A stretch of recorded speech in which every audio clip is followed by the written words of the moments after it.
Assalamualaikum warahmatullahi wabarakatuh.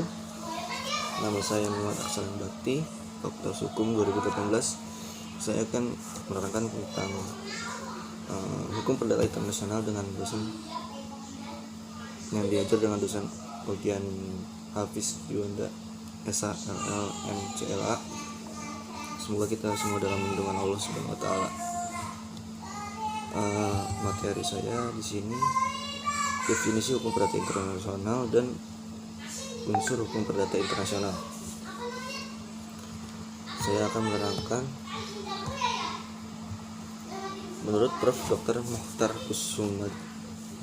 Kusumaatmadja, hukum perdata internasional adalah keseluruhan kaidah dan asas hukum yang mengatur hubungan perdata melewati batas negara, atau dengan kata lain hukum yang mengatur hubungan antara pelaku hukum yang masing-masing tunduk pada hukum perdata nasional yang berbeda. Menurut R.H. Graveson, hukum perdata internasional berkaitan dengan perkara-perkara yang di dalamnya mengandung fakta yang relevan yang berhubungan dengan suatu sistem hukum lain, baik karena teritorialitasnya dapat menumbuhkan permasalahan hukum sendiri atau hukum asing untuk memutuskan perkara, atau menimbulkan masalah pelaksanaan yurisdiksi pengadilan sendiri atau asing. Menurut Van Betakel, hukum perdata internasional adalah hukum nasional yang ditulis atau diadakan untuk hubungan-hubungan hukum internasional. Menurut Siddhartha Gautama atau Gyeongseong, hukum perdata internasional adalah keseluruhan peraturan dan keputusan hukum yang menunjukkan sel-sel hukum manakah yang berlaku, apakah yang merupakan hukum jika hubungan-hubungan dan peristiwa-peristiwa antara warga-warga atau negara pada suatu waktu tertentu memperlihatkan titik pertalian dengan sel-sel kaidah-kaidah hukum dari dua atau lebih negara yang berbeda dalam lingkungan kuasa tempat yang pribadi soal-soal. Jadi menurut Mas Muir, hukum perdata internasional adalah keseluruhan ketentuan-ketentuan hukum yang menentukan hukum perdata dari negara mana harus ditetapkan suatu perkara yang berakar di dalam lebih dari satu negara. Maka secara umum pengertian hukum perdata internasional adalah keseluruhan kaidah dan asas hukum yang mengatur hubungan perdata yang melintasi batas negara, atau hukum yang mengatur hubungan hukum perdata antara para pelaku hukum yang masing-masing tunduk pada hukum perdata nasional.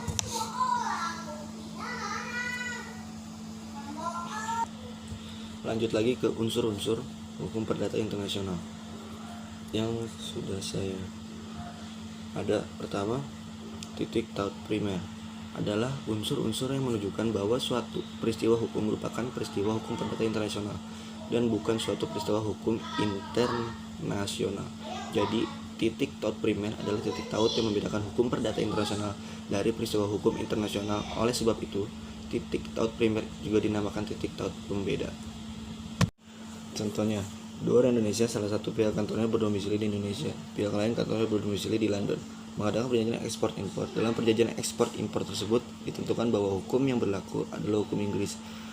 Karena kedua belah pihak mengadakan pilihan hukum ke arah hukum Inggris, maka kita berhadapan dengan peristiwa hukum perdata internasional. Meskipun barang-barang yang bersangkutan dimasukkan ke dalam wilayah Indonesia dan perjanjian itu dibuat antara dua warga negara Indonesia, pengusaha Amerika menanamkan modalnya di Indonesia. Di sini Amerika merupakan titik taut primer sehingga kita berhadapan dengan peristiwa hukum perdata internasional. 2. Titik taut sekunder adalah unsur-unsur yang menentukan hukum manakah yang seharusnya berlaku atau lex causa bagi peristiwa hukum perdata internasional itu. Karena itu, titik taut sekunder disebut juga titik taut penentu. Titik taut sekunder dalam hukum perdata internasional pada umumnya merupakan asas-asas HPI yang merupakan kaidah petunjuk hukum apa yang seharusnya dan tidak bermaksud untuk menyelesaikan peristiwa hukum yang dimaksud. Contoh, kewarganegaraan, lex patriae. Menurut suatu perjanjian internasional, Traktat Den Haag tahun 1902. Syarat-syarat untuk melangsungkan perkawinan menurut perkawinan campuran ditentukan oleh hukum nasional suami istri. Di sini balik kewarganegaraan suami maupun kewarganegaraan istri menentukan syarat-syarat formal untuk melangsungkan perkawinan.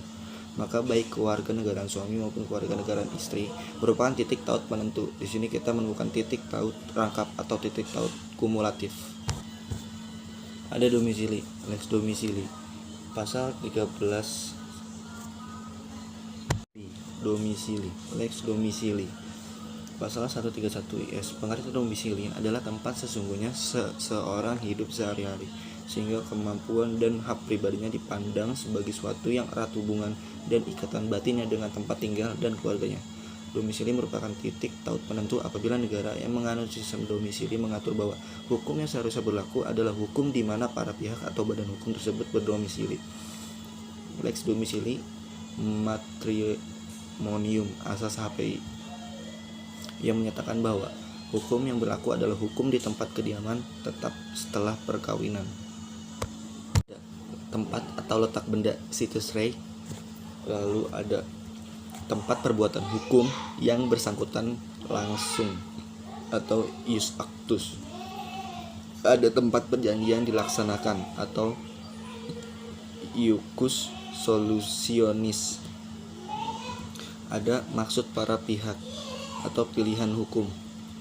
7. Ada diadakan perbuatan-perbuatan resmi yang penting untuk forum. Mungkin segitu saja penjelasan dari saya. Kurang lebihnya mohon maaf. Maafkan jika ada kata-kata yang salah, dan maaf jika penjelasan saya kurang baik. Mohon dimaafkan. Terima kasih. Assalamualaikum warahmatullahi wabarakatuh.